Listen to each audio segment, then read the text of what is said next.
Hi అండి, ఇవాళ మనం దొండకాయ కొబ్బరి పొడి వేపుడు చూద్దాం.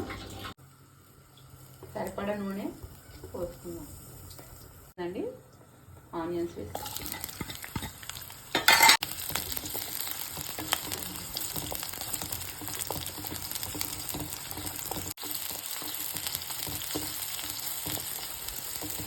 ఆనియన్స్ బ్రౌన్ అయ్యే వరకు కొంచెం వేడి చేద్దాం.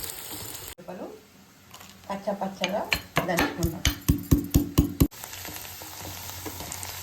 దొండకాయ ముక్కలు వేసేసుకుందాం.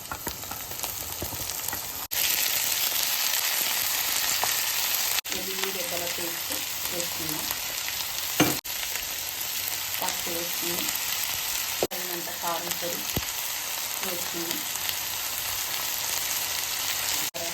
సాల్ట్ తగినంత.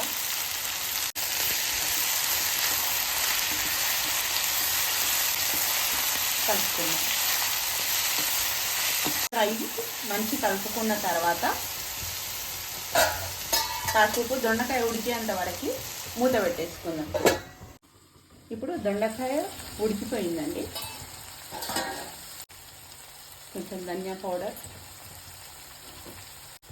కొబ్బరి పొడి వేసేసుకుందాం.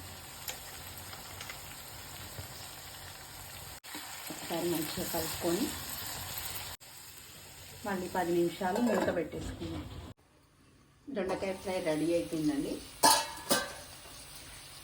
గార్నిష్ కోసం కొత్తిమీర వేసుకుందాం. టేస్టీ దొండకాయ ఫ్రై రెడీ.